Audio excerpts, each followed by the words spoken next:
ये हम सब के लिए बहुत बड़े सौभाग्य की बात है कि ऐसे राज ऋषि तपस्वी ब्रह्मा कुमार भाई जो पिछले 47 वर्षों से बाबा की सेवा में दिन रात एक करके बाबा का नाम प्रत्यक्ष करने में लगे हुए हैं।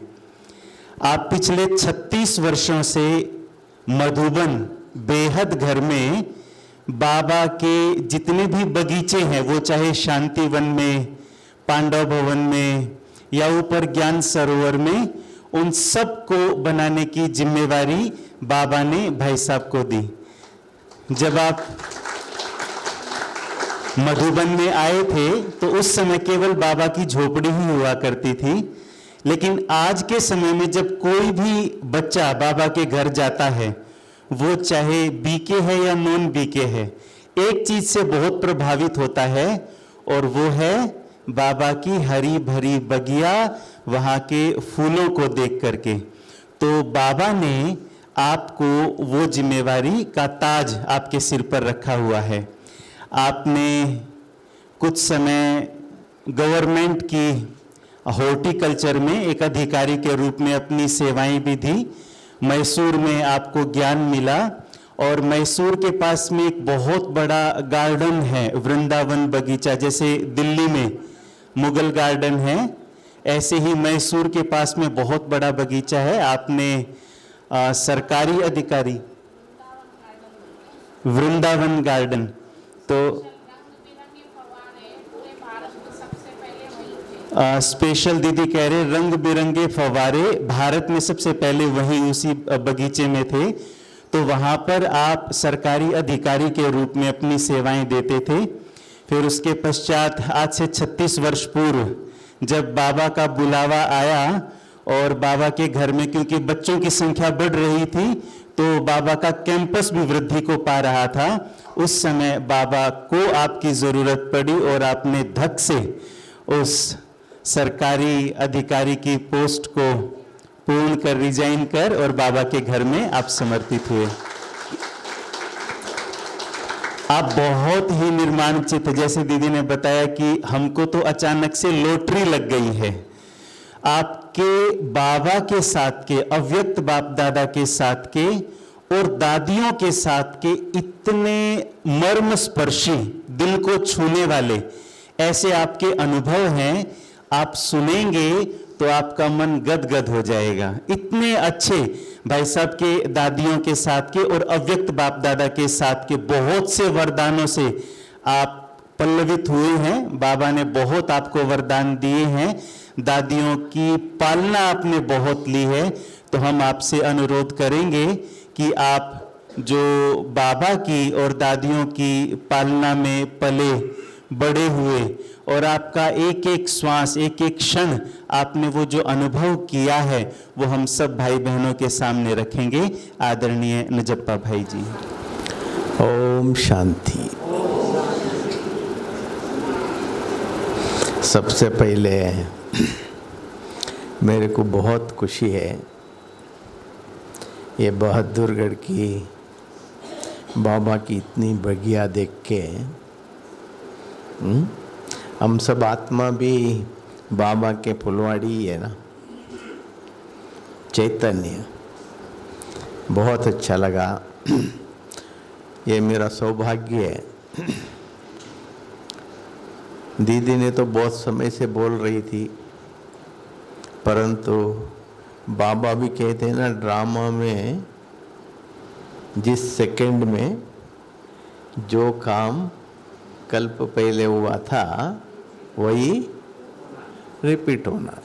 हम कहने से या चाहने से कुछ भी नहीं होता है।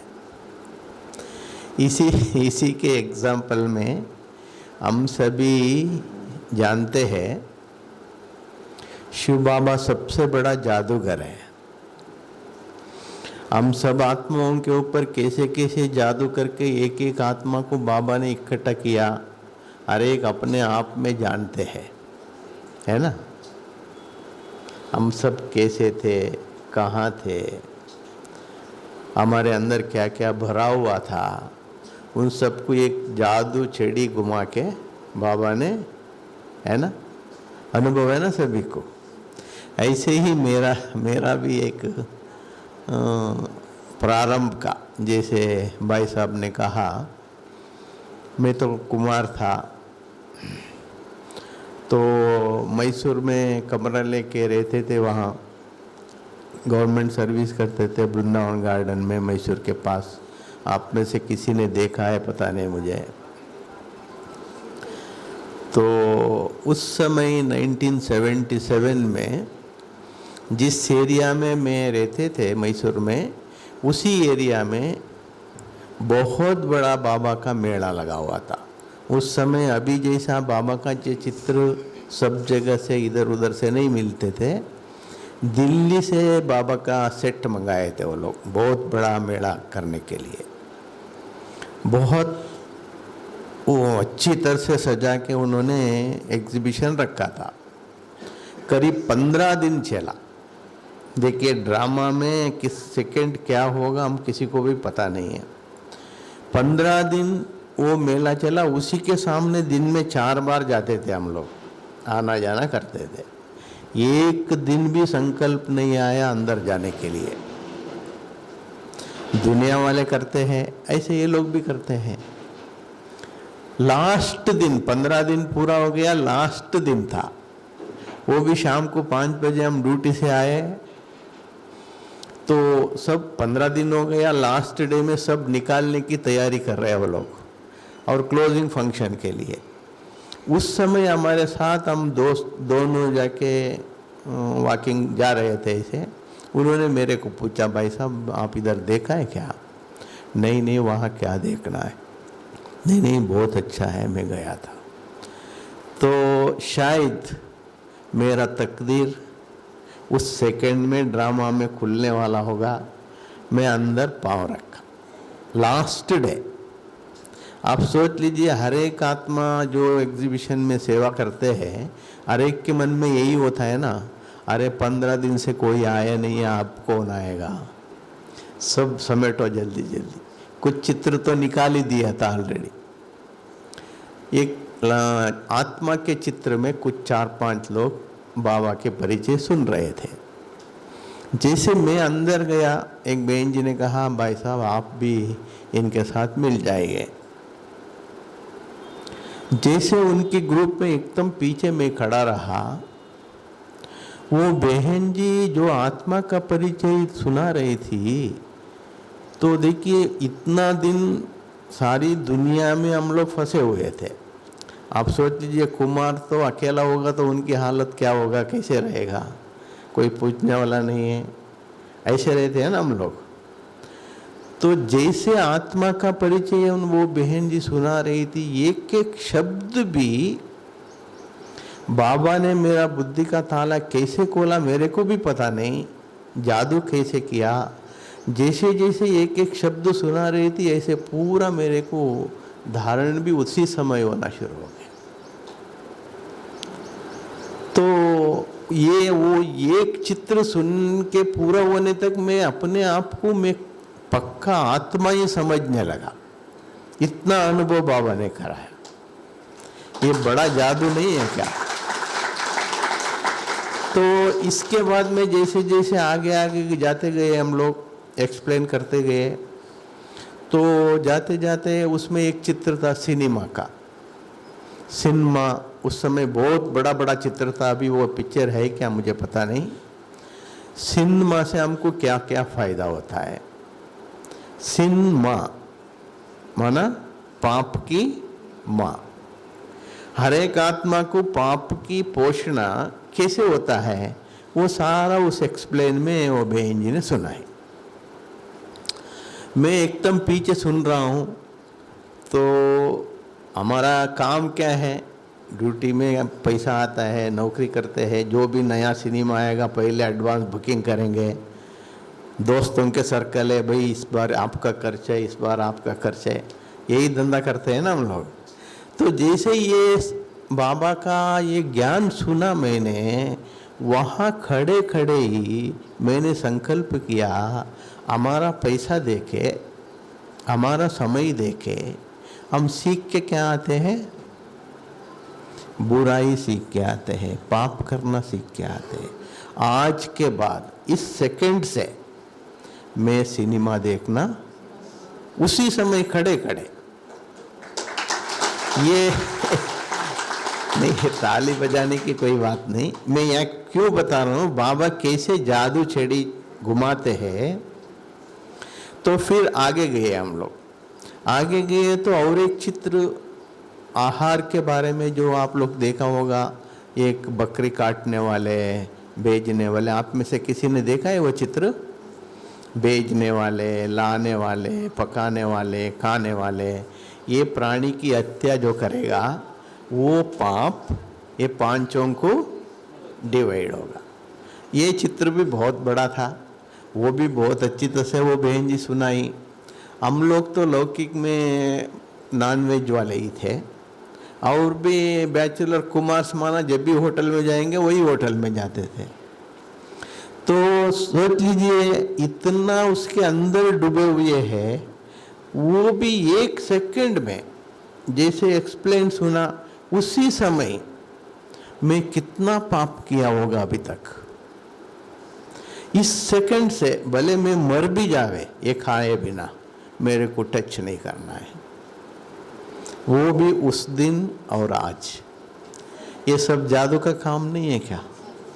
आप सोच लीजिए 15 दिन अंदर गए ही नहीं हम, वो भी लास्ट डे में एक पाव रखा, बाबा ने एक सेकंड में अपना बना लिया। एक सेकंड में पूरा अपना आत्मा का पूरा पक्का आत्मा बना दिया। सब कुछ धारणा उसी सेकंड से सिखाया। लास्ट होते होते मैंने पूछा, वहाँ बैठे थे उनको, भाई साहब आपका क्लास कहाँ शुरू होगा, कितना फीस देना है, इतना सारा मैंने पूछ लिया। उस समय तो मैं छोटा ही था, 24 साल मेरा उम्र था। तो उन्होंने कहा, भाई साहब कोई चिंता नहीं, कोई फीस वगैरह नहीं है, हमारा इस जगह पर राज योगा कैंप है, आप आइए। तो फिर मैं रेगुलर अटेंड किया, परंतु 3 दिन ही अटेंड कर पाए मैंने, क्योंकि उससे पहले ही मैंने 1 महीना छुट्टी लगा दिया था घर जाने के लिए। 3 दिन राजयोग शिविर किए। इस 3 दिन में ही बाबा ने इतना पक्का कर दिया, इतना पक्का कर दिया, हमने संपूर्ण बाबा का जो ज्ञान की धारणा है सब कुछ बाबा ने हमारे अंदर भर दिया। लास्ट डे में 3 दिन के बाद में, उस समय पिताश्री ब्रह्मा बाबा का परिचय का छोटा सा किताब था, आप लोग देखा होगा पता नहीं, सिर्फ 1 रुपए का कीमत में बेचते थे उस समय, आज से 40-50 साल पहले। वो एक किताब हम लोगों को सौगात में दिया। तो मैं गांव चले गए, 1 महीना छुट्टी तो लिया था। गांव जाने के बाद में आप लोग जानते हैं ना, छोटे छोटे गांव होते हैं, 100, 200, 300 मकान होते हैं।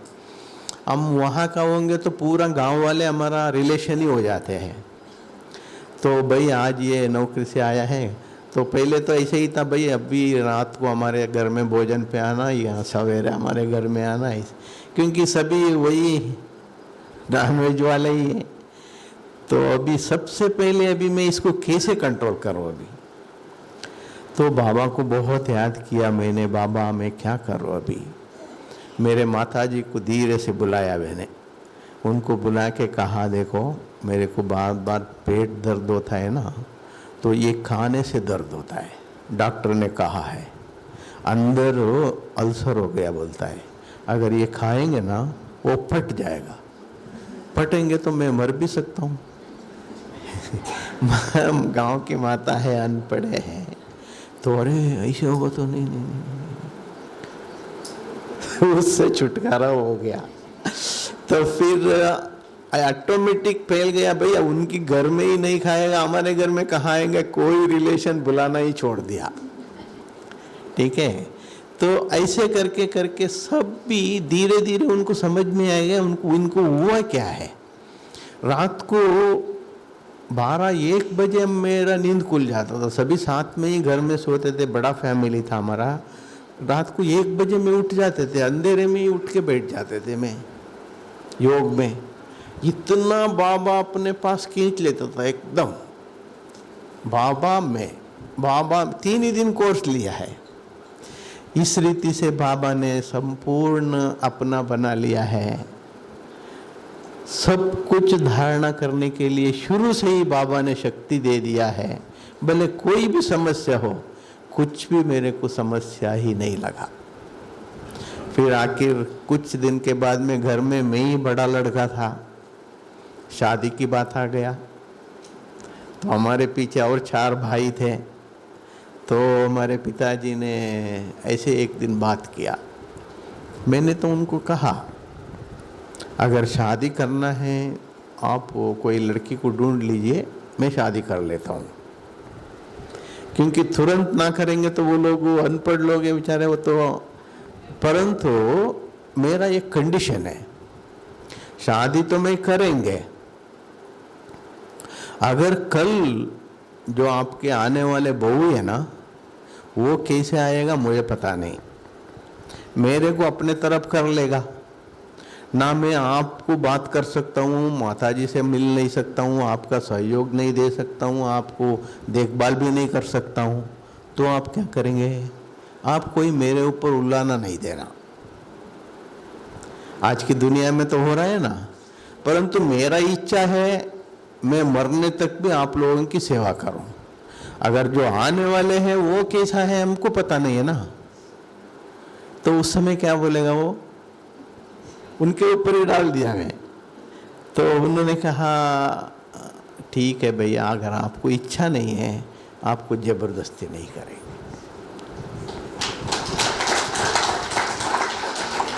ये सब भी बाबा का ही जादू का कचड़ी है और कोई व्यक्ति का काम नहीं है। आप सोच लीजिए, हम लोग हाथ भर के पैसा मिलता है, गवर्नमेंट की नौकरी है, सब कुछ सुविधा है, ये सब कुछ होते हुए भी बाबा ने कितने थट से। तो जैसे बाद में हमने 1 महीने के बाद आया, रेगुलर मॉर्निंग इवनिंग दोनों टाइम रेगुलर क्लास में आना शुरू कर दिया। सब कुछ ये से लेके झट तक बाबा का पूरा धारणा करना शुरू किया। तो उसके बाद में 1-2 महीने के अंदर ही मेरे को बाबा की यज्ञ की सेवा करने का इतना सहयोग मिला। उस समय से 8 घंटा गवर्नमेंट नौकरी करते थे। फिर एक दिन हमारा बड़ी बहन जी आई, इधर आए भी होगा शायद, लक्ष्मी बहन जी करके मैसूर जोन की बहन जी है। उन्होंने रात की क्लास में आई। क्लास पूरा होने के बाद में मेरे को बोला, भाई आप तो थोड़ा रुको। तो मैं रुक गया। लास्ट में पूछी बहन जी ने, आप कहाँ रहते, कैसे रहते, क्या है? तो आप एक सेवा कर सकता है। अभी 1.5-2 महीने ही हुआ है मैं ज्ञान में आके। तो तब से हमारा सेवा का पार्ट खुल गया। तो क्या सेवा, जो सेंटर हमारे क्लास के लिए जो लिया था ना, वो एक छोटा सा शादी करते हैं ना, वो क्या बोलते हैं उसको, हाँ, शादी करने का वो स्थान था। पीछे बड़ा हॉल था, आगे मकान था, ऐसे बड़ा कंपाउंड था। तो दीदी ने कहा, देखो यहाँ 2 ही बहनें रहते हैं, वो लोग मकान में सोते हैं, पीछे हॉल खाली रहेगा, आप अपने कमरे में सोने के बजाय यहाँ आके सो सकता है क्या? मैंने कोशिश है, जी हाँ जी दीदी। तो बस वहाँ से शुरू हो गया सेवा। ड्यूटी से आते थे, क्लास किया, फिर रात को वहाँ सोते थे, फिर सवेरे 4 बजे उठ के सभी बहनें योग में आ जाते थे। योग के बाद में कंपाउंड बड़ा है, कंपाउंड सफाई करने के लिए सब बहनें लग जाते थे। तो उनको देख के तो हम कैसे खड़े हो सकते हैं? तो फिर सफाई करने का काम शुरू हो गया। फिर बाद में भी दीदी बोलती थी, सैटरडे आते ही, भाई जी कल सैटरडे संडे है, आप कहीं जाएंगे क्या? क्यों बहन जी? नहीं, ये क्लास की कपड़ा, कर्टन की कपड़ा, ये सारा थोड़ा सफाई करना था। तो इस रीति से मेरे को 8 घंटा गवर्नमेंट सेवा होगा तो 16 घंटा बाबा की यज्ञ की सेवा हो गया। ये भी मेरा तकदीर की बात है ना। इसके बीच में जब दादी, हमारा प्रकाशमणि दादी जी, आप लोग बहुत पुराने लोग हैं, आप लोग देखा है, प्रकाशमणि दादी जी ने ही 1977 में हमारा सेवा केंद्र की उद्घाटन के लिए आई। उद्घाटन में आए तो वहाँ जो भी स्टूडेंट्स आते हैं वो दादियों से मिलाए। तो खास करके मैं मिलने के समय दादी से जब परिचय मिला तो दादी पूछा, अच्छा तुम बाबा के बगीचे में सेवा करता है? जी दादी। तो तुम मधुबन आना, वहाँ भी बाबा का बगीचा है, उसको भी तुम टिक टाक करना। पहला मिलन में ही दादी की दृष्टि, ये वचन शायद इस आत्मा को स्टाम्प लग गया। तो फिर बाद में हम 5-6 महीने में ही मधुबन गए। मधुबन जब गए तो वहाँ भट्टी था कुमारों का। हम पूरा भारत से 70 कुमार थे उस समय। आप सोच लीजिए, पूरा भारत से केवल 70 कुमार थे। उस समय ओम शांति भवन नहीं था, हिस्ट्री हॉल, मेडिटेशन हॉल रहते थे। तो दादी, मनमोहिनी दीदी, बड़ी दीदी, आप में से किसी ने देखा मुझे पता नहीं, दीदी ने 83 में शरीर छोड़ दिया था।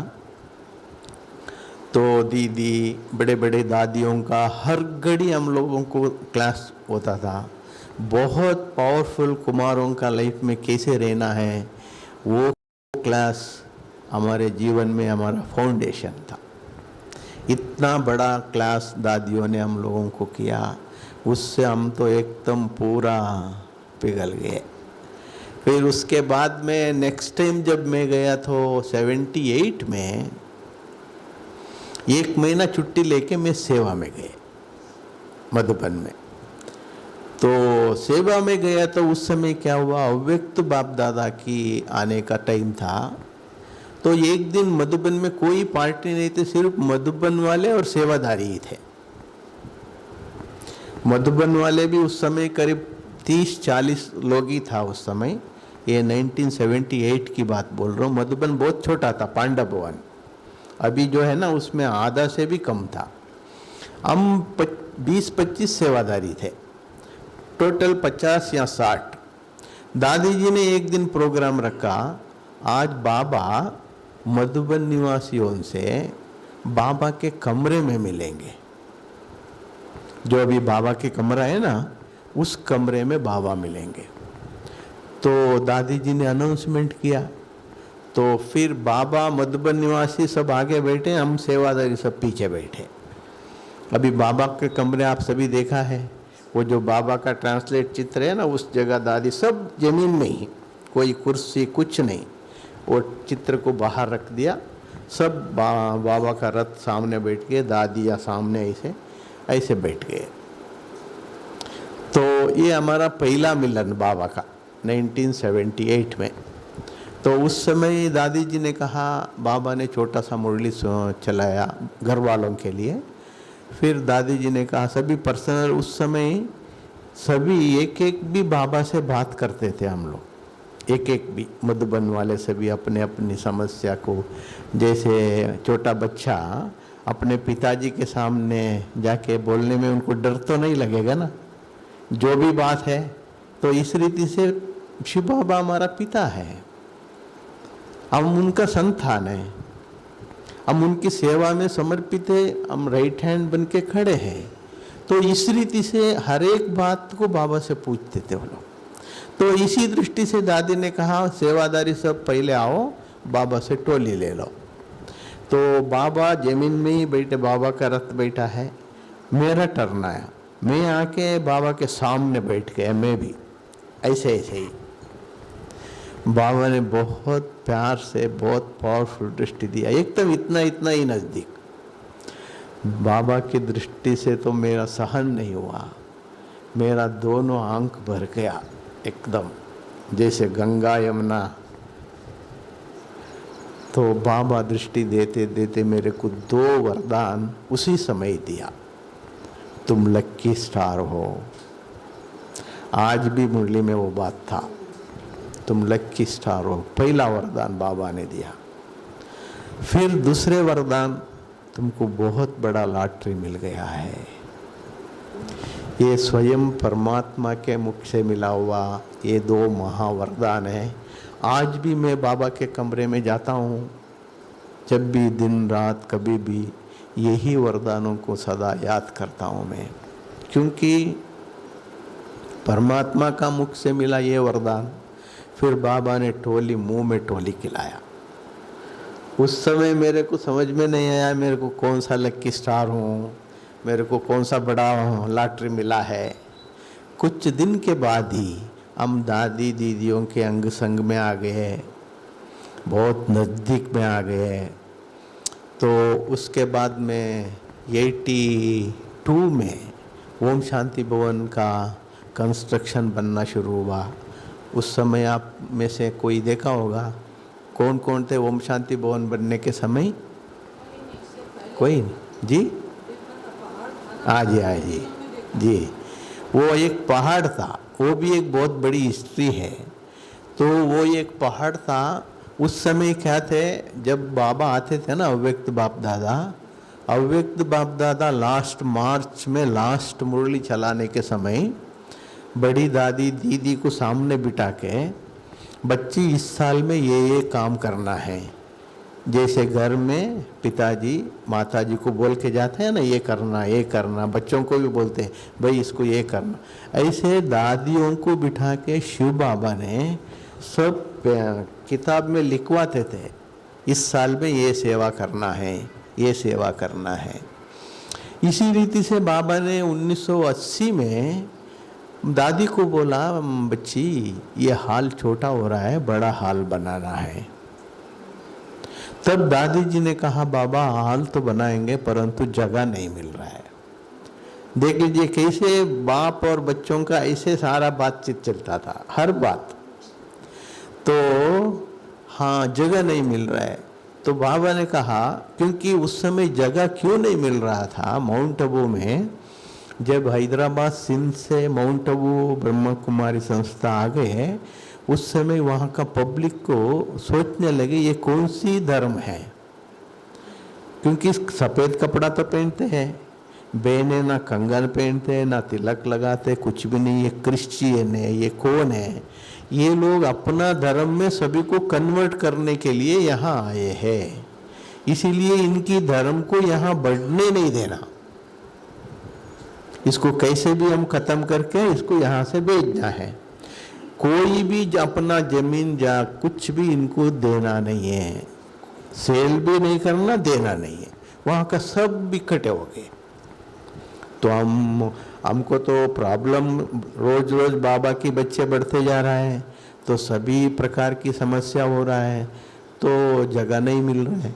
इसी कारण से बाबा को दादी जी ने कहा बाबा जगह नहीं मिल रहा है। तो अभी ओम शांति भवन जो बने हैं ना, वो जगह स्वयं शिव बाबा ने ही दिखाया दादी को। ये पांडव भवन के गेट में एक बार कोशिश करके देखो ना, क्योंकि उस लास्ट मुरली में मैं भी बाबा से मिलने आए थे अव्यक्त बाप दादे से। पांडव भवन के गेट के सामने कोशिश करके देखो, वो ये कितना बड़ा पत्थर था, कोई सोच ही नहीं सकता ये कोई प्राइवेट लैंड है। बहुत बड़ा पत्थर एकदम, उसके ऊपर चढ़ के जाके ऊपर जाते थे हम लोग। तो बाबा बोलने के बाद में चुप हो गए सभी। फिर दूसरे दिन से ही कोशिश करके, वो एक प्राइवेट लैंड था, वो परचेस किया, उसको तोड़ तोड़ के ब्लास्ट करके उसी पत्थर से बिल्डिंग बनाया ओम शांति भवन का। आप सोच लीजिए, उसी पत्थर से। उसमें 80% ब्राह्मणों का कर्मणा सेवा हुआ है। हमारा दादी दीदियों का कितना खून वहाँ बहा वो भी पता नहीं, क्योंकि जो भी पार्टी बाबा से मिलने जाते थे, दादी जी ने पहले ही प्रोग्राम दे दी थी, भाई आज हर एक को 4 घंटा कर्मणा सेवा करना है। सवेरे मुरली क्लास के बाद में 9 बजे के अंदर नाश्ता करना, 9 बजे सब 9 बजे से 11 बजे तक पत्थर उठाने की सेवा। माताओं का लाइन अलग, भाइयों का लाइन अलग। आप में से कोई तो उठाया नहीं है ना, कोई नहीं होगा यहाँ। तो उसमें दादी दीदी सबसे पहले आगे खड़े हो जाते थे। अब समझ लीजिए, दादी दीदी खड़े हो गया माना दूसरे लोग रुकी है क्या, बुढ़ी बुढ़ी माता है अभी। इसीलिए वहाँ कितने, क्योंकि 12 बजे तक 500 ब्लास्टिंग करते थे। उस समय ब्लास्टिंग का परमिशन मिलते थे, अभी कंट्रोल नहीं था। वो सारा पत्थर 12 बजे के अंदर हमको उठाना था।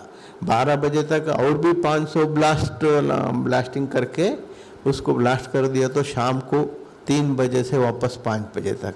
इस रीति से वहाँ का ही पत्थर, अभी आप लोग दोबारा मधुबन जाएंगे तो यहाँ ध्यान से देखना, वो पत्थर तोड़ के ही उसी लेवल से बिल्डिंग बना। अभी जो अंदर हॉल है ना, हॉल का जो स्टेप्स है वो पत्थर से ही बना इसे, और उसके पीछे जाएंगे तो पत्थर थोड़ा हुआ अभी भी दिखाई पड़ेगा आपको, एकदम चढ़ के एकदम पीछे जाएंगे तो इस रीति से जब उसको तोड़ तोड़ के बाबा का भवन बनाने का प्रोग्राम हुआ, दादी जी ने अभी तोड़ना शुरू किया तब भी उद्घाटन का डेट भी फिक्स कर दिया दादी ने।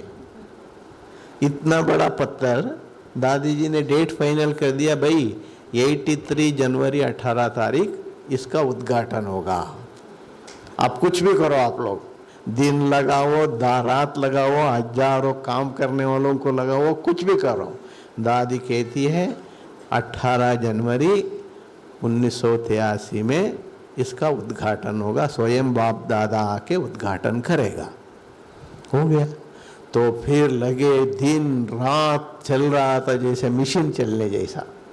ऐसे समय पर दादी जी ने, तो तब तक तो मेरा 3 साल तो 3, 4, 5 साल तो हो गया था ज्ञान में, और हर बार आएंगे तो दादियों से दीदियों से मिलना इतना नज़दीक, क्योंकि हम कर्नाटक मैसूर से आने के लिए कम से कम 4 दिन लगता था, 4 दिन और 4 रात, वो भी 5 जगह पर ट्रेन चेंज करना था उस समय, छोटी लाइन बड़ी लाइन, छोटी लाइन बड़ी लाइन करके।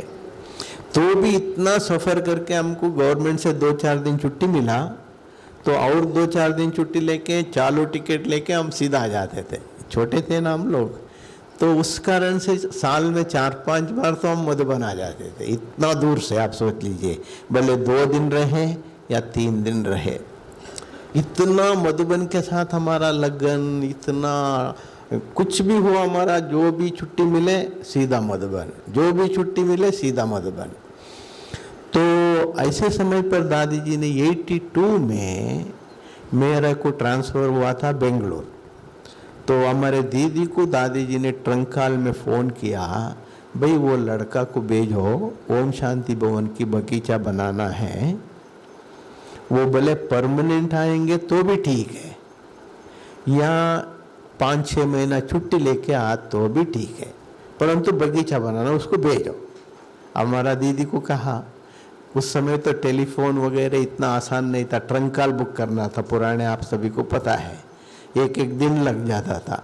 फिर हमारा दीदी ने वहाँ से बेंगलुरु ट्रंकाल बुक करके मेरे को मैसेज दिया ऑफिस में। तो जैसे मैंने दादी का मैसेज सुना तो मेरे पास रह नहीं गया, तुरंत मेरे एक लेटर लिख दिया, लीव लेटर मेडिकल ग्राउंड में। हमारा ऑफिसर सभी जानते थे, तुम सन्यासी आ गया, कभी भी उनके पास जाते थे, आ गया सन्यासी, मेरे को पता है। तो लेटर लिख के, सर मेरे को 1 महीना जाना है। ठीक है भले जाओ, बड़े प्यार से छुट्टी देते थे हम लोग। फिर मैं निकल गया तो उस समय ट्रेन का रिजर्वेशन कुछ नहीं, कुछ भी नहीं, चालू टिकट लिया, हमारे साथ दूसरा एक भाई को लिया, दोनों साथ में निकल गए। दादी जी ने बुलाया, क्योंकि जैसे लौकिक में भी बोलते हैं ना, गुरु का बुलावा आना माना, ब्रह्मा बाबा का ये मंत्र था। क्योंकि ब्रह्मा बाबा का एक जो हिस्ट्री में मैंने जो सुना था, ब्रह्मा बाबा ने इतना लाखों रुपए का वज्र की जो बिजनेस करते थे, उसको शिव बाबा प्रवेश होते ही इन्होंने धक से त्याग कर दिया, पत्थर दिखने लगा। ये उन्होंने त्याग किया तो हमारा ये पाई पैसे की नौकरी है, हमारा ये कौन सी बड़ी बात है, क्योंकि ये कोई तो हमारे साथ आने वाला नहीं है ना। स्वयं ब्रह्मा बाबा ने इतना सब कुछ त्याग करके बाबा को स्वा कर दिया, समर्पित हो गया तन मन धन से, तो कम से कम उनकी पाँव जो चला है ना, उसका एक कण तो हम बने। हम त्याग करने में कौन सी बड़ी बात, ये हमारे अंदर पूरा भर गया था, मैं कैसे भी हो ये नौकरी छोड़ना है, जल्दी मधुबन जाना है। तो फिर उसका भी एक उसी में ही टाइम चले जाएगा। रात को दीदी को सुनाया मैंने, रास्ता में क्या क्या प्रॉब्लम आया। तो फिर हम लोग कैसे भी सफ़र करके मधुबन आ गए। हाँ?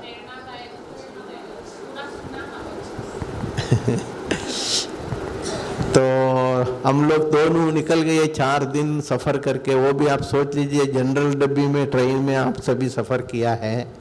हम बाबा का नियम स्नान पानी करना, भोजन करना, ये धारण कैसे कर सकते वहाँ जनरल डब्बी में? तो पाँव रखने का जगह नहीं है। उसके साथ हमारे पास ट्रंक है और बैग लगेज है। कैसे भी वो सफ़र करके हम लोग मेहनत करके, ना रेस्ट है ना नींद है, तो हम मधुबन पहुंचना, आखिर पहुंच गया मधुबन रात को 10:30 बजे। 10:30 बजे पहुंच गए अबू रोड में। उस समय तो अबू रोड रेलवे स्टेशन भी छोटा था, सब एकदम छोटा छोटा गांव जैसे ही था। अभी सब माउंट आबू भी, नीचे भी सब इतना अभी डेवलप था ही नहीं। तो जैसे स्टेशन से बाहर आए हम लोग, अभी 10:30 बज गया, अभी कैसे ऊपर जा सकते? वहाँ संगम भवन करके एक छोटा सा था, आज वहाँ रुकेंगे करके हम दोनों लगेज लेके बाहर आए। जैसे बाहर आते ही हमारा तकदीर होगा शायद, एक जीप वाला चिल्ला रहा था माउंट आबू करके। तो हमने, यार माउंट आबू जीप जा रहे हैं, तो हम बैठ गए उसमें। हम तो बैठ गए तो नींद ही आ गया हम लोगों को। जीप कब चलेगा क्या, हमको कुछ पता नहीं, इतनी थके थे। तो उस जीप में और 2-4 लोग वहाँ डेली नौकरी करने जो आते हैं वो लोग बैठ गया। जीप चिल्लाते चिल्लाते 11 बजे निकला। बहुत पुराना जीप था। 11 बजे निकले, चलते चलते चलते 4-5 किलोमीटर ऊपर गया, वहाँ खड़े हो गया।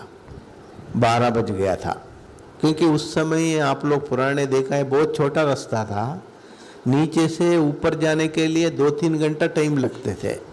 एक ही गाड़ी जाना था। अगर सामने से एक गाड़ी आ गया तो उसको साइड देने के लिए हमको 15-20 मिनट लग जाता, इतनी छोटा रास्ता था। तो वो जीप रुक गया 5 किलोमीटर के बाद। तो ड्राइवर नीचे उतर के कुछ आगे पीछे करके कुछ स्टार्ट किया। स्टार्ट करके 1 किलोमीटर आगे गए, फिर रुक गया। तो हम तो एकदम जुटका मार रहे, इतना नींद कर रहे हम लोग। तो फिर वो कोशिश किया, और एक आधा घंटा, रात को 1 बज गया था। नीचे ड्राइवर उतर के बोलते हैं, भाई साहब ये जीप ना आगे जाएगा ना पीछे जाएगा। ये हमारा परीक्षा है ना, जैसे बेगरी पार्ट में बाबा ने बच्चों की परीक्षा लिया, उसमें जो पास हो गया उन्होंने विश्व का कल्याण किया।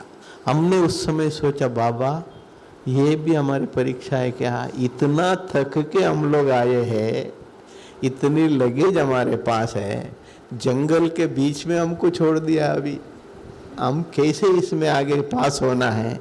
तो वो 4-5 लोग थे ना, उनके पास कुछ लगेज नहीं था, छोटा छोटा बैग था। वो लोग, भाई सवेरे तक हम यहाँ बैठे रहने के बजाय हम पैदल चले जाएंगे, सवेरे तक पहुंच ही जाएंगे। वो लोग निकल गए, फिर हम 2 ही बच गए। वो अंधेरे, इतना जंगल में, इतनी अंधेरी रात में हम 2 जने क्या करें अभी? तो मैंने हमारा भाई को बोला, भाई ये भी बाबा हमारे से टेस्ट ले रहा है, हम डरना नहीं है, आप भी डरना नहीं है, इसमें हमको पास होना है। तो दोनों सिर पे ट्रंक रखे, उस समय सूटकेस नहीं था, ट्रंक था। फिर वो जो छोटे बैग था वो बगल में लगाए। वो खाना पीना दिया था ना, हम तो खाया ही नहीं था उसमें, क्योंकि खा भी नहीं सकते वहाँ स्नान के बिना, तो वहाँ स्नान कर भी नहीं सकता है। फिर उसको एक थोड़ा टाइम मैं पकड़ता था, थोड़ा टाइम वो पकड़ता था। वो भी ऊपर पूरा चढ़ना है इतनी रात में, वो भी इतने थके हम लोग। भाई साहब हम लोग चले चले चले चले, सवेरे 5 बज गया, पांडव भवन का गेट पहुंच गया। आखिर हम लोग बाबा की टेस्ट में पास तो हो गए, वो बड़ा खुशी हो गया।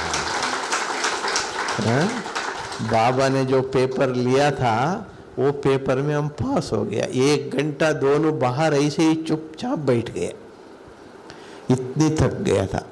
तो बाद में सवेरे दादी दीदियों से मिले, दादियों को सारा सुनाया। दादियों ने बहुत हंसे, बहुत प्यार भी किया हम लोगों को। तो इस रीति से हमारा सेवा का शुरुआत हुआ।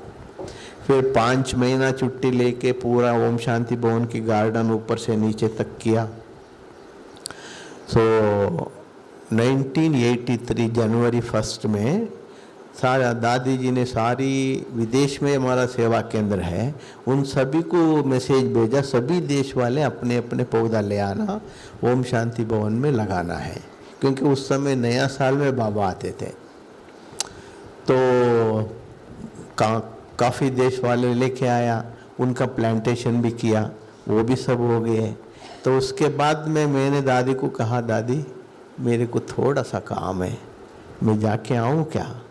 क्यों जाते हो, रुक जाओ ना, बड़ी दादी के मुख से।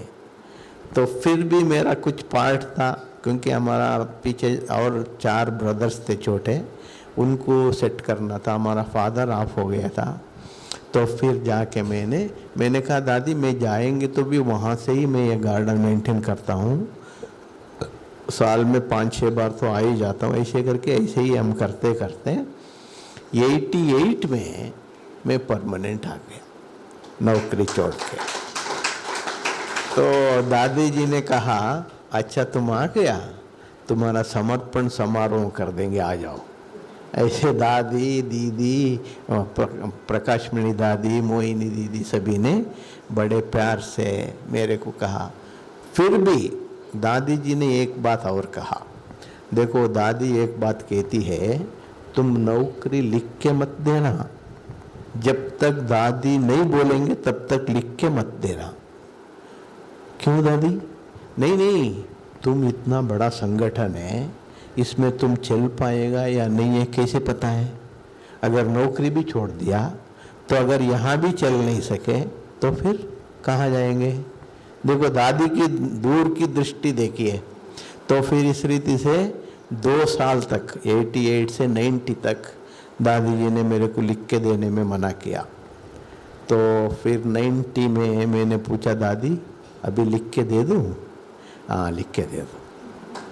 तो इस रीति से शुरू से लेके हम लोगों को दादी दीदियों से, बाबा से इतनी पालना मिला, इतना पालना मिला।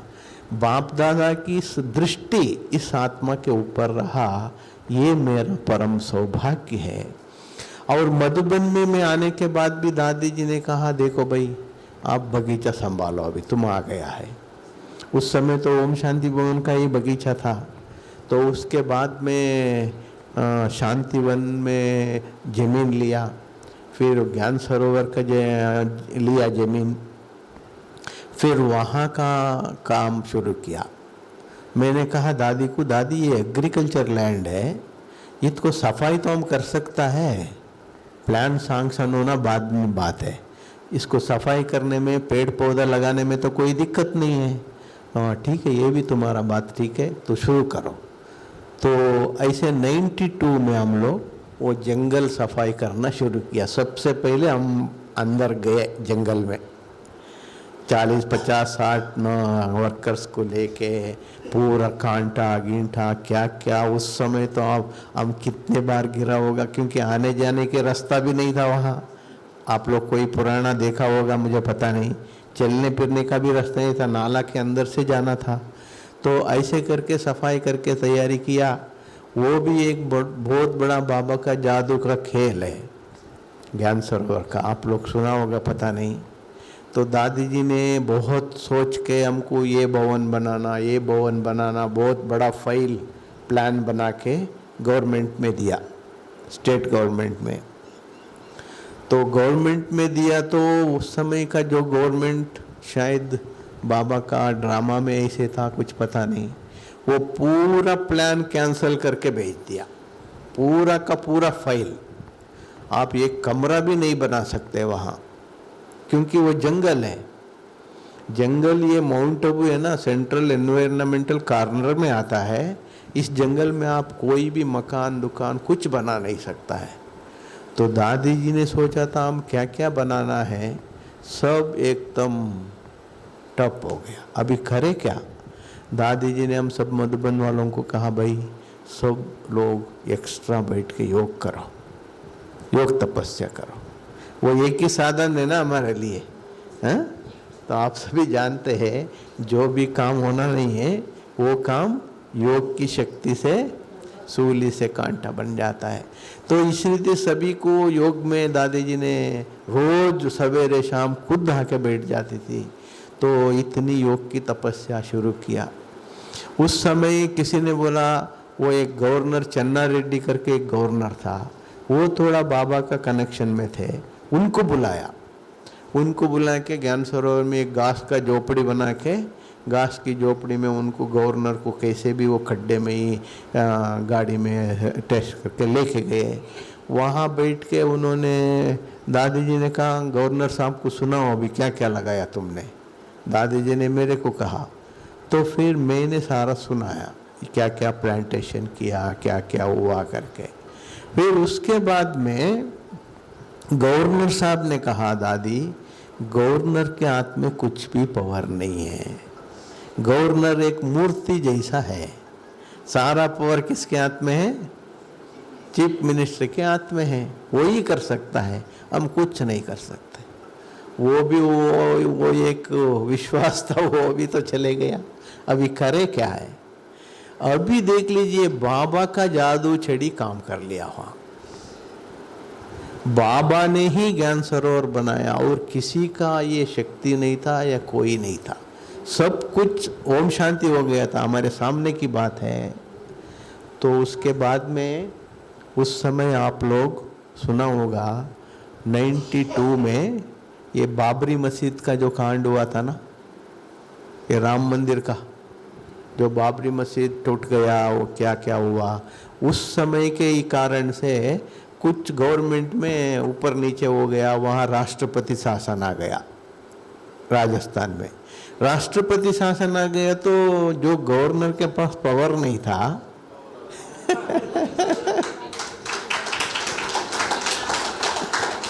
आप सोच लीजिए ये किसका काम है, पूरा पावर आ गया 100%।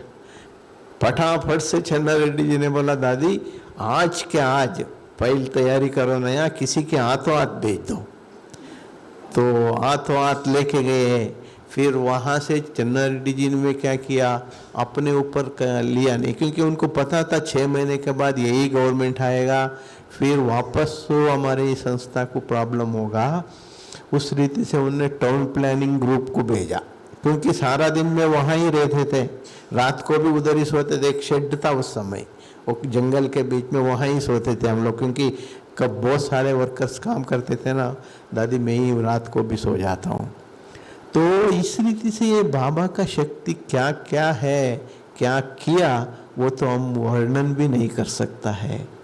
तो फिर बाद में क्या हुआ, फटाफट से उन्होंने टाउन प्लानिंग टीम को भेजा, कहाँ कहाँ बिल्डिंग बना सकते हैं, उन्होंने कहाँ प्लान बनाया, देखो आप लोग पास करो।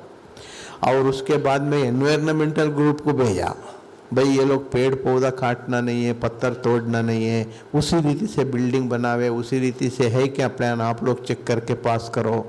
दादी जी ने एग्रीमेंट करके दिया, हम लोग और भी हजारों संख्या में पौधा लगा के ग्रीनरी डेवलपमेंट करेंगे, हम एक पेड़ पौधा भी नहीं तोड़ेंगे। इसीलिए आप लोग देखा होगा ज्ञान सरोवर में मकानों के अंदर भी पेड़ है, अभी पत्थर भी है, पेड़ भी है। उसके अलावा कितने हजारों पौधा लगा दिया हम लोग, क्योंकि दादी जी ने एग्रीमेंट करके दिया है। तो इस रीति से बाबा का काम प्लान सैंक्शन होके जनवरी 93 मार्च में पूरा प्लान पास होके दादी के हाथ में आ गया।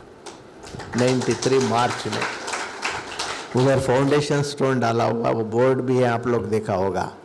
तो फिर जैसे आया तो दादी जी ने फटाफट से चन्ना रेड्डी को ही बुलाया, फाउंडेशन स्टोन लगा दिया। फाउंडेशन स्टोन लगा के सभी को प्रोग्राम दे दिया, भाई ये काम फटाफट से शुरू करो। तो शुरू करने के बाद में आप कितना भी लेबर लगाओ, 95 जनवरी 18 तारीख इसका उद्घाटन होना। जंगल है दादी की इतनी पावरफुल दृष्टि है, आप सोच लीजिए बाबा के ऊपर, बाबा के साथ इनकी कनेक्शन क्या है। जंगल अभी कैसे बनाना भवन, कुछ अभी पता ही नहीं है ना, फाउंडेशन लगाया है। जनवरी 18 तारीख 95 को उद्घाटन करना, भाई आप कुछ भी करो आप लोग, ठीक है। तो फिर उसमें क्या हुआ, दादी के सामने इंजीनियर्स ने एप्लीकेशन रखा, दादी ये सारा प्रोजेक्ट करने में इतना करोड़ रुपए चाहिए।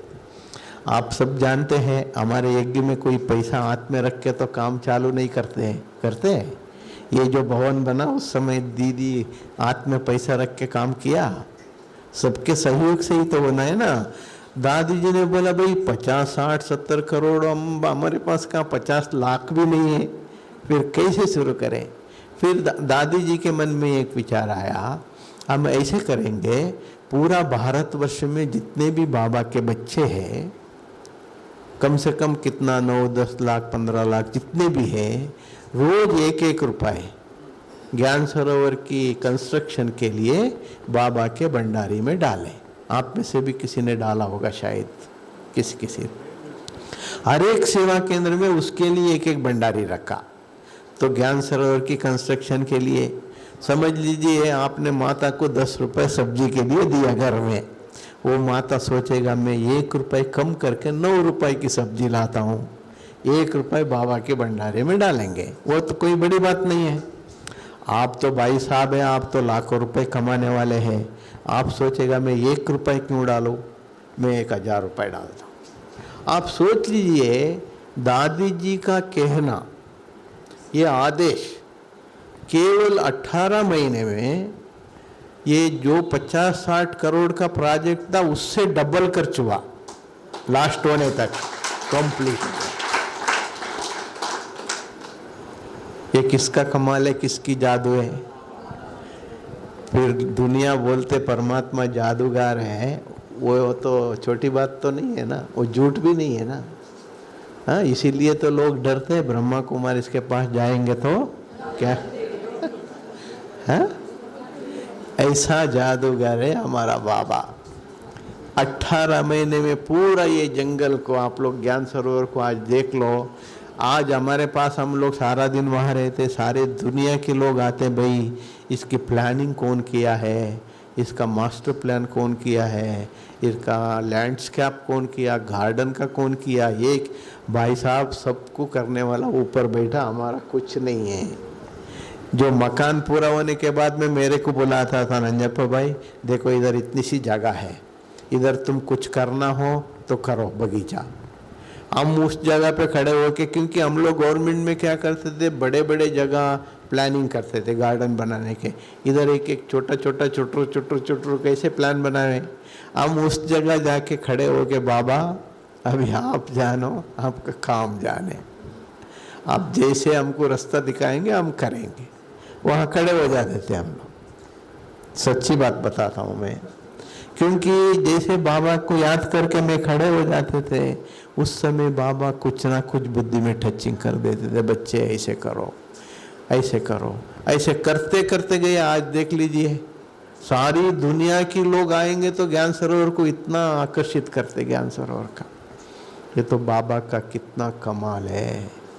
तो इसके बीच में हम लोग बाबा से कितनी बार मिले होगा, कितना वरदान बाबा से लिया होगा, कितनी शक्ति बाबा से लिया होगा। तब मैं सोचा बाबा ने मेरे को जो वरदान दिया था ना, कौन सा, तुम लकी स्टार हो, यही इससे बड़ा लॉटरी क्या है। सारी दुनिया में कितने अरबों खरबों-पति को भी ये नहीं मिल सकता है, वो लॉटरी मेरे को मिल गया। मेरे जितना सौभाग्य दुनिया में और किसको है। उसके अलावा जैसे मैं मधुबन आए, उसके बाद में अव्यक्त बाप दादा आने के समय जो बाबा को बुक्के प्रेजेंट करते थे ना, वो सारा बुक्के सवेरे 6 बजे से हम लोग तैयारी करते थे। जो हमारा निर्वैर भाई, ब्रिजमोहन भाई जो बाबा को बुक्के देते थे ना, आप लोग टीवी में देखा होगा बाबा के समय, वो सारा बुक्के सवेरे 6 बजे से हम लोग स्नान पानी करके बगीचे में सारा फूल ढूंढ के वो बुक्के सारा 10 बजे तक तैयारी करते थे। फिर वो लेके नीचे आके फिर बाबा के बाजू में बड़े बड़े बुक्के बनाते थे ना साइड में, बोक का बड़े, वो सारा आधा फूल आता था मॉरिशियस से, हर ग्रुप में आधा फूल आते थे बेंगलुरु से, आप सोच लीजिए कैसे आता होगा हर ग्रुप में। तो फिर उसको 11 बजे हम शुरू करेंगे तो शाम को 6 बजे तक वो गुलदस्ता बनाते थे। सवेरे से लेके पूरी दिन हम तो पूरा पूल की सेवा में ही बाबा के साथ रहते थे।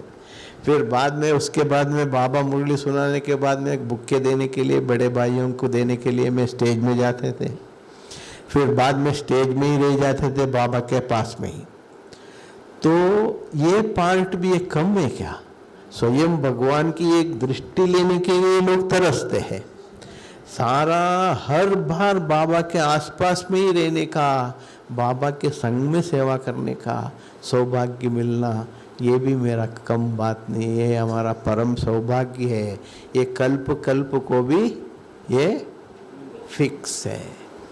इसको कोई मेरे से ना छीन सकता है ना चेंज कर सकता है ना। ऐसे ही बहादुरगढ़ में आना है, ये भी कल्प कल्प में फिक्स है। ये भी कोई चेंज नहीं हो सकता है। भले हमारा संदीप कितने 30 साल 40 साल से बुलाया, वो भी नहीं आया। दीदी जब बुलाई, क्योंकि ड्रामा में था ही नहीं ना, इसी समय फिक्स था। अच्छा, ओम शांति।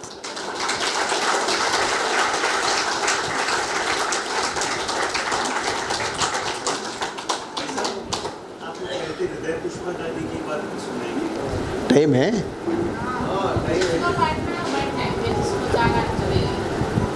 2-5-10 मिनट लगेगा, ज़्यादा नहीं। हृदय पुष्प दादी से हम लोग बहुत पालना लिया। कर्नाटक में है, यहाँ चंद्रमणि दादी को आप लोग देखा होगा। यहाँ पंजाब की जो इंचार्ज थी चंद्रमणि दादी, उनकी बड़ी दीदी थी हृदय पुष्प दादी। वो सभी दोनों आदि रतन है। यज्ञ की आदि में जब आया 1936 से, तो बाबा ने जब वो बेगरी पार्ट हो गया माउंट आबू आने के बाद में, आप लोग बेगरी पार्ट का सब सुना है। उसके बाद में जो बाबा ने 1956 में 1956 में एक एक दादियों को एक एक जगह पर सेवा में भेजा। ये बात दादी हम लोगों को बिठा के सुनाती थी कर्नाटक में। हम लोग मधुबन आने से पहले एक एक विचार को, आ जाओ इधर बैठो सुनाता हूँ। तो फिर कैसे सेवा शुरू हुआ, तो तब तक सारी भारत में कहाँ भी बाबा की सेवा की शुरुआत नहीं था। तो ऐसे ही कर्नाटक में आने के लिए हृदय पुष्प दादी को बाबा ने बुलाया, बेटी इधर आओ। जी बाबा, तो आपको कर्नाटक में जाना है। वहाँ मैसूर का महाराजा बहुत धूमधाम से दसरा मनाता है। मुरली में भी आप सभी सुना है। उनको दसरा क्या उसका पता नहीं है उनको। तुम जाके उसका राज उनको समझाओ। बाबा राजा के लिए सौगात देगा, वो सौगात भी देना। फिर कर्नाटक में बाबा की सेवा भी शुरू करो। जी बाबा। दादी सामने खड़े होके सिर्फ जी बोल रही है। कर्नाटक क्या होता है, कहाँ जाना, कैसे जाना, वहाँ सेवा कैसे करना, वो भाषा कौन सा है, वहाँ रहना क्या है, कुछ भी आता पता नहीं। बाबा कह रहे, दादी जी बाबा, जी बाबा, जी बाबा। हम लोग पूछा, दादी सिर्फ जी बाबा आप कहते हैं? दादी तो निर्माण है, हम तो छोटे छोटे बच्चे थे ना। दादी कम से कम इतना तो पूछ सकते थे ना, बाबा हम कहाँ रहे। अरे मुट्ठा, मेरे को बोलने वाला कौन है? कौन बोल रहा है मेरे को? Supreme power. वो मेरे को कह रहे हैं, उनको पता नहीं है क्या मेरे को कहाँ रखना है, क्या करना है, कैसे करना है, वो नहीं जानता है। अगर मैं उनको पूछा तो बाबा का रिगार्ड हुआ। तो ऐसे करके दादी जी ने हमको ही चुप करा देती थी। तो फिर सब तैयार हो गया। बोली दादी को बोला, बोली इनको रास्ते का भोजन वगैरह तैयारी करो, ये कर्नाटक जाएगी। मैंने बोला ना आपको 4 दिन का रास्ता। उस समय कोई रिजर्वेशन कुछ नहीं, छोटी छोटी बोगी, ट्रेन लाइन भी छोटा लाइन। तो उसमें चालू टिकट लेके दादी को, वो भी बेगरी पार्ट था, चालू टिकट लिया, भोजन दे दिया। उस समय बैलगाड़ी था यज्ञ में, बैलगाड़ी में सामान डाल के वो लेके गया बस स्टैंड। दादी पीछे के रास्ते से, आप लोग सुना होगा, वो पेड़ के पास बाबा आके रुमाल हिलाते थे ना, उस रास्ते पे दादी आ गई। जाने के समय बाबा ने उनको आत खर्च के लिए पैसा कितना दिया, किसी ने सुना है क्या? एक संदीप भाई ने सुना है, क्योंकि वो कर्नाटक में रहा ना। केवल 5 रुपए बाबा ने दादी के हाथ में दिया। आप सोच लीजिए कितना 1000 किलोमीटर जाना है, 4-4 दिन की रास्ता है।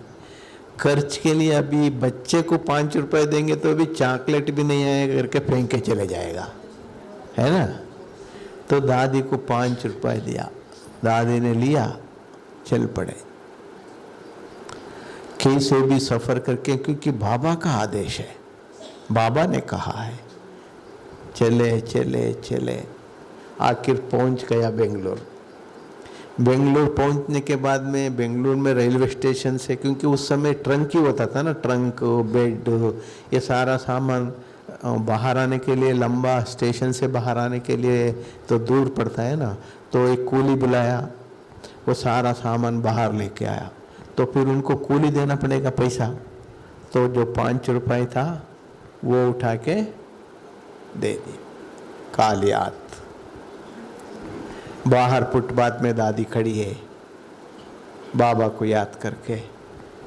दादी बोलती है, बाबा आपके कहने अनुसार मैं तो आ गया इधर, आपका आदेश का मैंने पालन किया है। इतनी कड़क धूप में दादी खड़ी है, अभी आप जहाँ बिठाएंगे हम बैठेंगे, जहाँ ले जाएंगे हम जाएंगे। यही मुरली में पॉइंट आता है अभी भी, जहाँ बिठाएंगे, जो खिलाएंगे। ये हमारा दादियों का 100 में 100% धारणा थी। फिर काफ़ी समय घंटों घंट तक खड़े रहे। आखिर आप जैसा किसी ने देख के, दादी, माता जी, उस समय तो दादियों का उम्र भी इतना ज़्यादा नहीं था, 30-35 साल इतना ही था। माता जी आप इतने समय से यहाँ खड़े हो धूप में, तो आप क्यों आए हैं? तब समाचार सुनाया, चलो कोई बात नहीं, हमारे घर में चलिए। तो ऐसे घर में लेके गया, तब से बाबा की सेवा शुरू। आज कर्नाटक में एक छोटे छोटे गांव में भी कूड़ा बाबा का सेवा केंद्र है। इतनी टोटल कर्नाटक में बाबा की सेवा वृद्धि हुआ है, अब बात मत पूछिए। उनकी बदौलत हम सब जन्म लिया बाबा की सेवा में। हमारे बाबा कहते हैं ना, जो तन मन धन, आज भी बाबा ने मुरली में वही कहा था एडिंग में, जो कुर्बान करते, समर्पित करते हैं, उनको बाबा कितना प्यार करेगा, वो तो हम वर्णन नहीं कर सकता है। क्योंकि उसका तो हम आज भी मधुबन में रात को 2-2:30 बजे 3 बजे उठते हैं ना, बाबा इतना हम लोगों को इतना प्यार से शक्ति भरते हैं। क्योंकि आज मधुबन में इतनी सेवा की वृद्धि हो गया है, आप बात मत पूछिए। उस समय तो सिर्फ बाबा का सीजन चलता था, अभी तो 365 दिन भी इतना सेवा चल रहा है। तो भी बाबा की सेवा में हर एक एक्यूरेट, कोई भी ऊपर नीचे नहीं हो सकता है। हर एक क्षेत्र में, हर एक डिपार्टमेंट में जो जो सेवा में निमित्त है, बाबा को साथ रख के किसी को भी कोई तकलीफ ना हो, उस रीति से बाबा की सेवा मधुबन में चल रहा है। इसीलिए बाबा बार बार मधुबन की बातें हमको बोलता रहते हैं। बच्चे आप कहाँ भी रहो, बुद्धि में आपको कोई भी तकलीफ हुआ तो कहाँ आने को बोलता है बाबा? मधुबन में आ जा। आप कहाँ भी रहो, बुद्धि से मधुबन आ जा, आपको पूरा शक्ति मिल जाएगा। ये मधुबन की विशेषता है। अच्छा, ओम शांति। ओम शांति। तो भाई साहब का कितना भी धन्यवाद करे उतना कम है। हाँ, कल रात को भी हम भोजन के बाद बैठे थे, 1-1.25 घंटा भाई साहब ने बहुत सारी बातें बताई थी, उसमें से कुछ ही बताइए। क्यों तो अनुभव तो 50 साल का अनुभव कोई छोटी चीज़ नहीं होती है, तो उसको 1 घंटे में कैसे सुना सकते हैं, है ना। तो जो है कि यहाँ आना भी ड्रामा में पक्का था, नहीं तो सोच लिया था भाई जी ने मैं सीधा ORC जाऊँगा। एक्चुअली मैं जब से मधुबन से आया तो बहादुरगढ़ इस बार जाना है करके निकल के आए, परंतु यहाँ हम लोग परसों अमृतसर गए, फिर वहाँ देख के वहाँ से क्या हुआ, जाने के समय आप लोग जानते हैं यहाँ हड़ताल चल रहा है किसानों का। वो हड़ताल के कारण से जाने के समय भी हमारा ट्रेन 4 घंटा लेट, 11 बजे रात को पहुंचने वाला ट्रेन रात को 3 बजे पहुंच गया, 2:30 बजे। तो उसमें हम थक गए, फिर सारा दिन वहाँ पूरा दुखते, फिर उधर से आने के समय वो भी दिन में 11 बजे आने वाला ट्रेन 3 साढ़े 3 बजे पहुंचने वाले। तो मैंने सोचा यार अभी तो बहादुरगढ़ का प्रोग्राम कैंसिल कर देंगे, वही दिल्ली नहीं जा सकता है, हम नहीं जाएंगे। ऐसे बुद्धि में चेंज करके हम लोग ORC जाएंगे करके सोचा था। देखिए बाबा का प्लान है, वो ट्रेन को ही इसी कारण से यहाँ घुमाया, बहादुरगढ़ ही आ गया वो ट्रेन।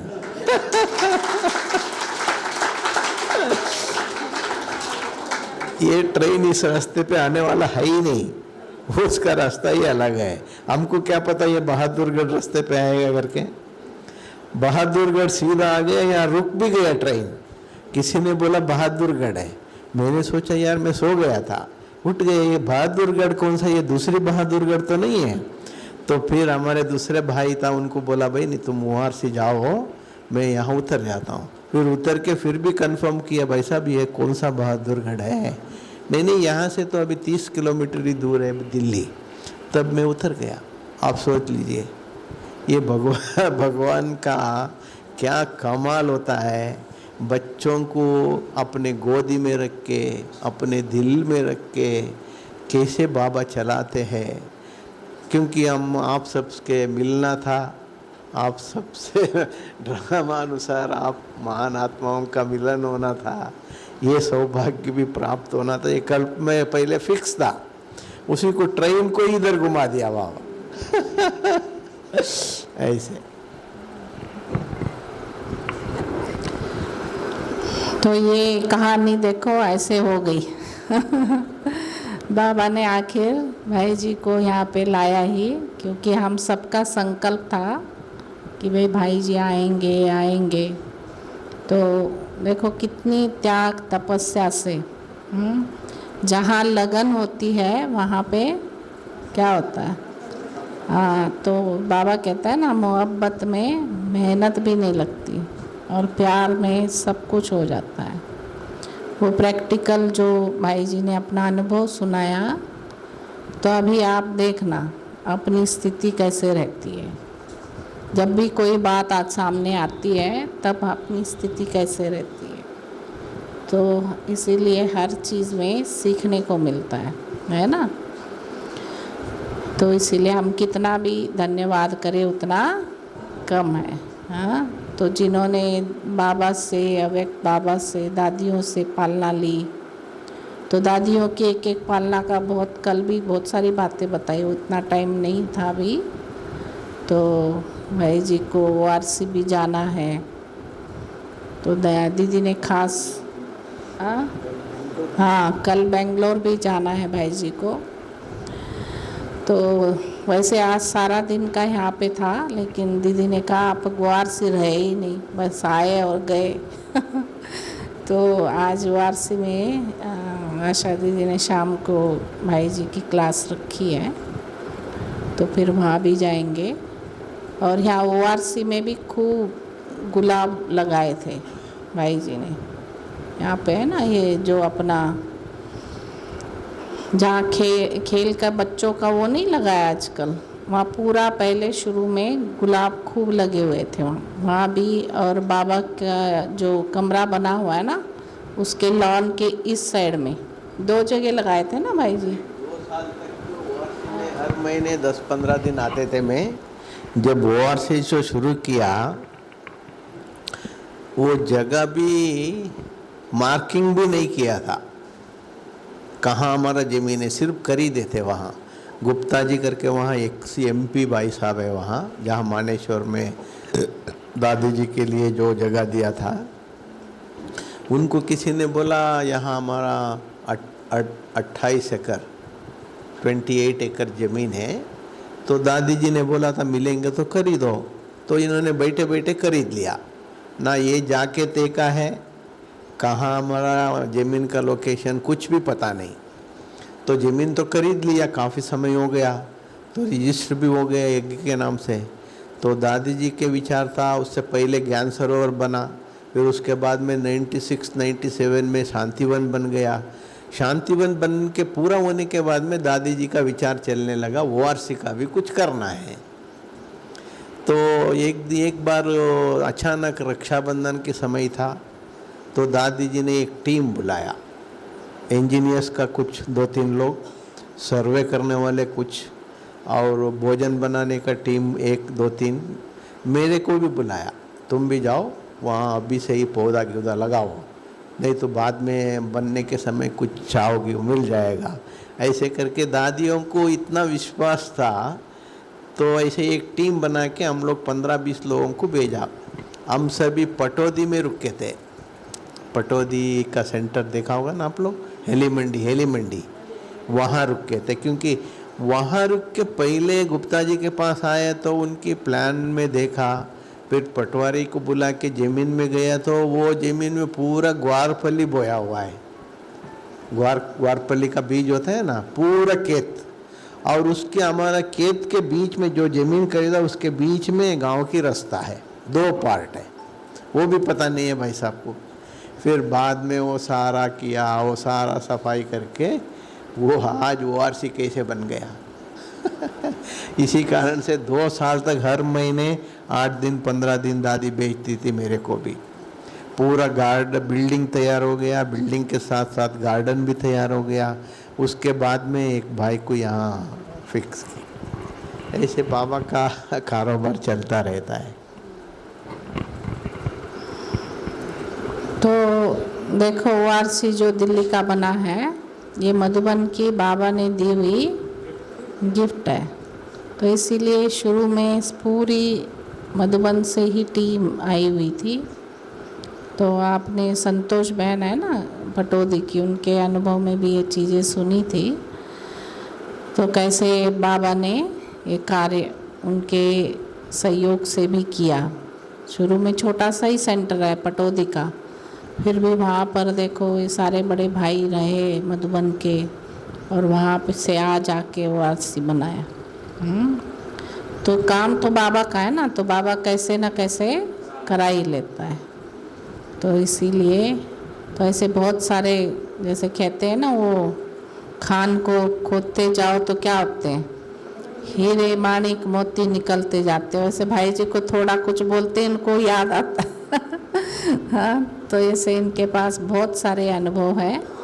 फिर भाई जी दोबारा आएंगे ना भाई जी बोलो आप लोग भी, हाँ जरूर आएंगे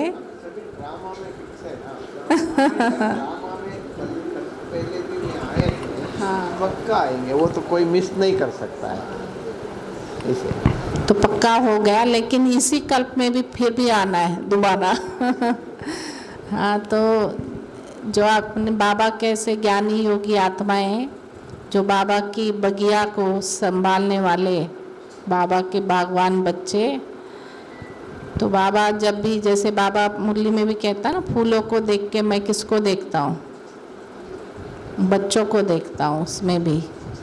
तो ऐसे उस फूलों के साथ खेलने वाले, उस फूलों के गुलदस्ते बना बना के बाबा को देने वाले, हाँ, तो विशेष आत्मा है ना। जब बता रहे थे भाई जी, जब बाबा को इन्होंने पहली बार जो गुलदस्ता दिया, जैसे डायमंड हॉल में ना भाई जी, हाँ ज्ञान सरोवर में, ज्ञान सरोवर का जब उद्घाटन हुआ था उस दिन, तो जैसे बाबा को गुलदस्ता दिया तो बाबा ने इनको रिटर्न में दूसरा गुलदस्ता दिया। तो कहते हैं कि उसको मैंने 4 साल संभाल के रखा, बिल्कुल उसके फूल सूख के ऐसे वो हो गए थे, मतलब इतनी उनकी भावना जो भगवान के हाथ जिसमें लगे। ज्ञान सरोवर के उद्घाटन में मैंने मोहिनी दीदी को पूछा था, प्रकाशमणि दादी जी के साथ मोहिनी दीदी रहती थी, आपने से देखा होगा, वो हमको गार्डन में पूरा सहयोग करने वाले वही थी। मैंने कहा दीदी को, दीदी बाबा आ रहा है तो बाबा को मैं गुलदस्ता दूं क्या, तो बना के दे दो। दीदी ने छुट्टी दिया। बाबा ज्ञान सरोवर में 95 जनवरी 18 को आए। आप लोग ज्ञान सरोवर में देखा होगा, हाल तो छोटा है, तो इसीलिए भाई लोग हाल में बैठे थे, माताएं सभी बाहर अपने प्लाजा में ओपन एरिया में वहाँ माताएं बैठे थे। तो उस समय बाबा ने मुरली चलाया। दिन में 10 बजे आए थे बाबा सवेरे, तो मुरली चला के सामने बाप, मेरे को बैठने का जगह भी नहीं मिला था, इसे पैसेज में बैठा था मैंने हॉल में। मेरे को ज्ञान सरोवर की शुरू से लेके उस दिन तक सारी याद आया, कैसे था ये जगह, आज कैसे बन गया। तो वो याद करके उसी आनंद से मेरा एकदम दोनों आंख में एकदम बाबा के सामने ऐसे गली में नीचे बैठा था मैंने। फिर आखिर मुरली चला के बाबा पूरा हो गया। उसके बाद में जब मोहिनी दीदी ने माला पहनाई, मुन्नी दीदी ने बाबा को तिलक लगाया, बाबा ने भी सभी का महिमा किया। लास्ट की बात है, मैं जाके बाबा को गुलदस्ता दिया। मैंने बाबा को गुलदस्ता देने के बाद में स्वयं भगवान वो खुद दूसरा गुलदस्ता लिया, दूसरा गुलदस्ता लेके मेरे हाथ में दिया। आप सोच लीजिए। तो इसीलिए बहन जी बोल रहे उसको तो 3-4 साल तक उसको प्लास्टिक में लपेट के, क्योंकि भगवान के हाथ से दिया हुआ है, वो सारा पाउडर हो गया था, तब भी रखा था मैंने।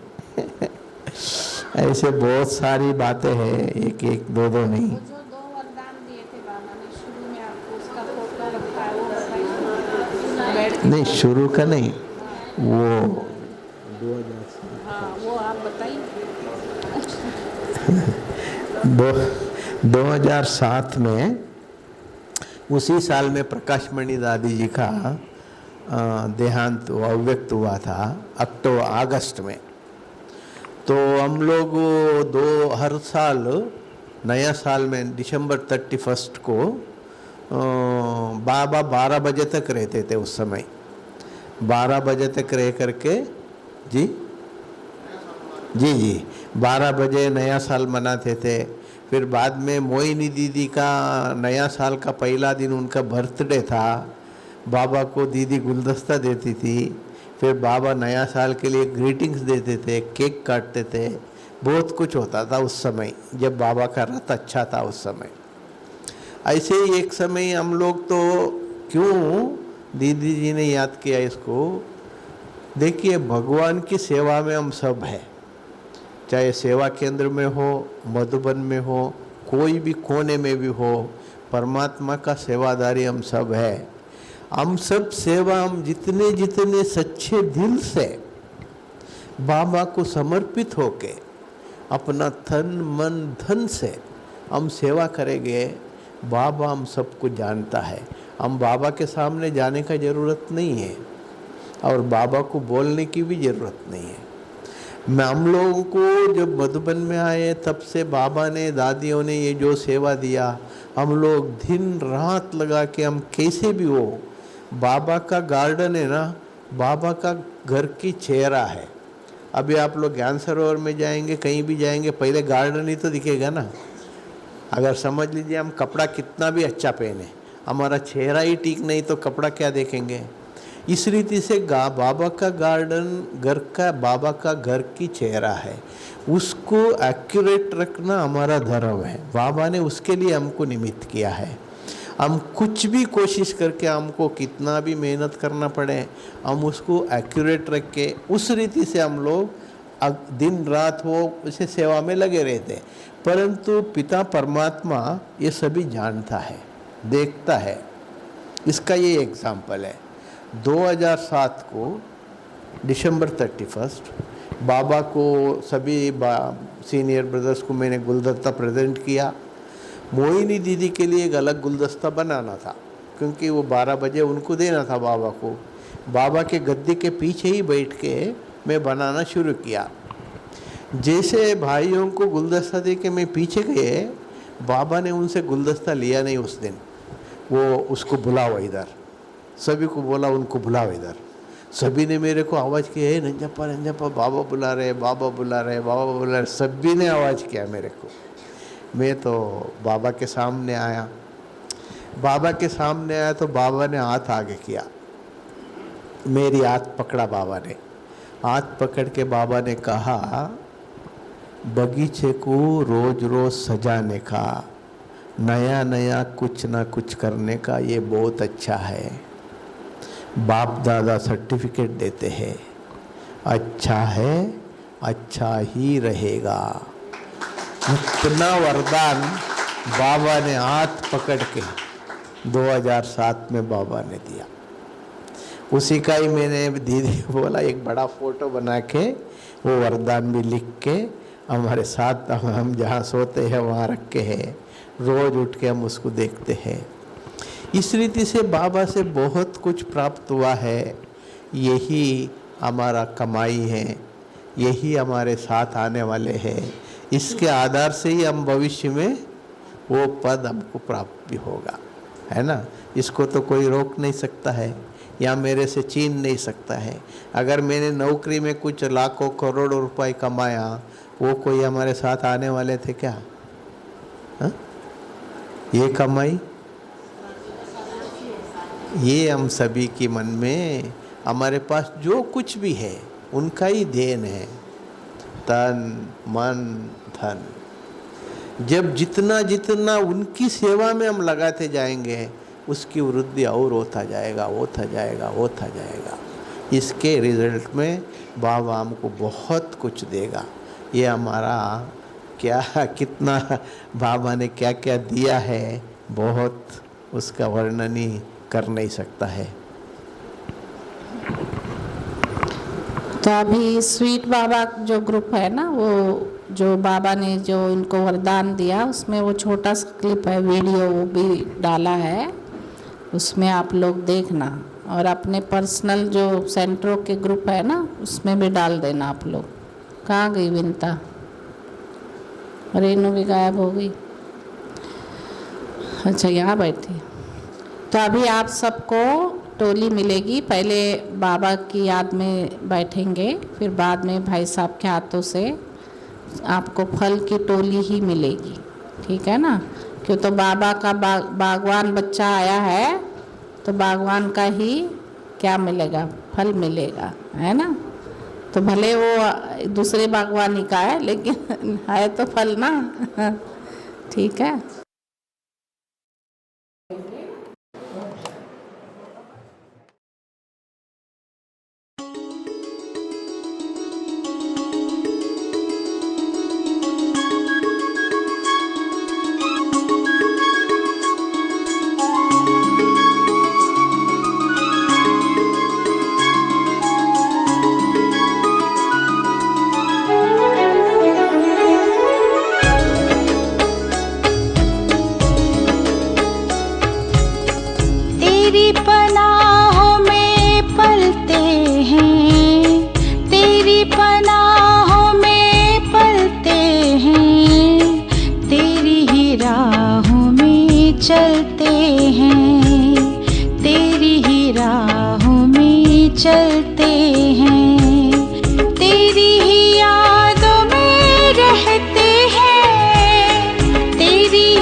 तेरी पनाहों में पलते हैं, तेरी ही राहों में चलते हैं, तेरी ही राहों में चलते हैं, तेरी ही यादों में रहते हैं, तेरी ही यादों में रहते हैं, बाहों में तेरी मचलते हैं, तेरी पनाहों में पलते हैं, तेरी पनाहों में पलते हैं, तेरी ही राहों में चलते हैं, तेरी ही राहों में चलते हैं।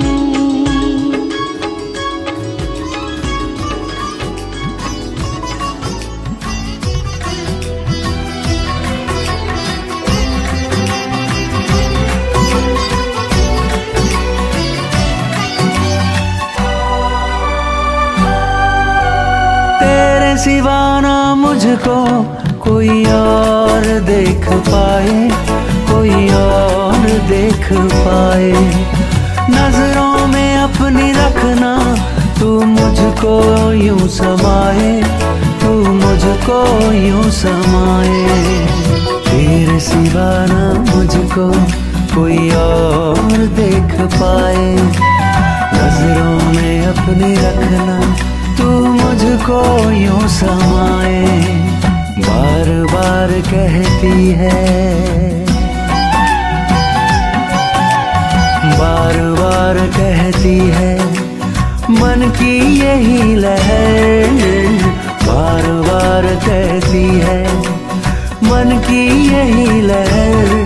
बस इतनी सी कर देना प्रभु मुझ पे तू महर, नजरों में अपनी रखना, नजरों में अपनी रखना।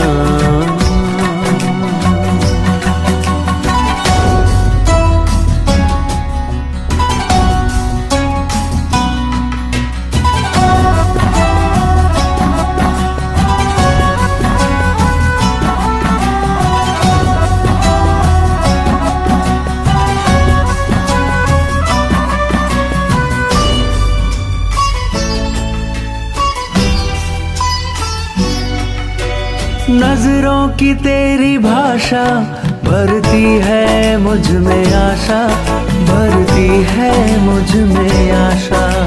नजरों से तुमने अपनी मुझे खूब है तराशा, मुझे खूब है तराशा।